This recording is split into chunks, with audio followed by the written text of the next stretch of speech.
Yan.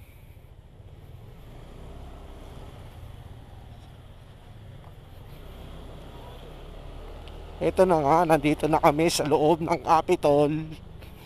Dito sa Capitol na Malubak. Ayan, dito lang naka-espalto pero tagtag talaga. Masisira yung suspension ng motor mo eh. Oh, ayan oh. Oh, di ba? Grabe.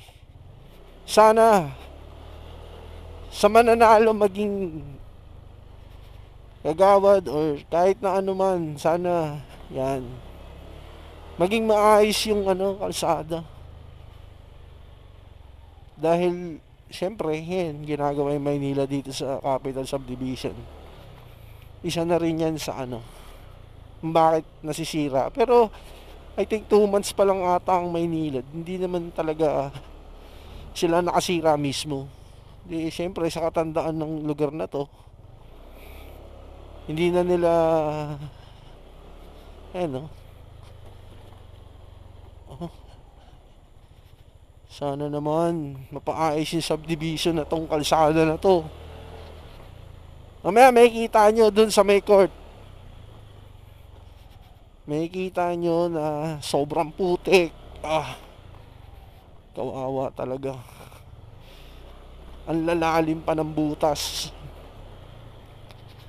Kundi naman butas, yan, puro hams. Di ba? Malapit na pala yung undas, guys. Ayun, may hams na, may butas pa, di ba? Kung makikita nyo.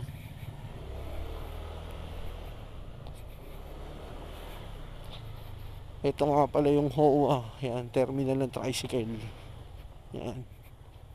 Ay, ito na. Dito nyo makikita. Ayan, oh. Yung gaano kalala yung kalsada na to. O, diba? O, diba? O, diba? Ayan, no? Ito, naka-parking lang dito. O, dalawa. Kasi binabayaran yung parking na yan sa labas. Hams na naman. Ito, laking hams na ito eh. Dito ako nagtataka eh. Ginawang Robinson, oh. Lapad ng hams. Di ba? Ayan na, oh. Maputik na rito. Mabato. As ang lalalim na ng butas.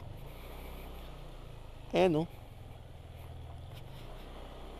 Lalong masisira at masisira yan dahil ulan, init, tapos ayan yun yung truck ng Maynila. Ito yung Capitol Court, guys. Ayan. Ayan, no? Sobrang lubak talaga.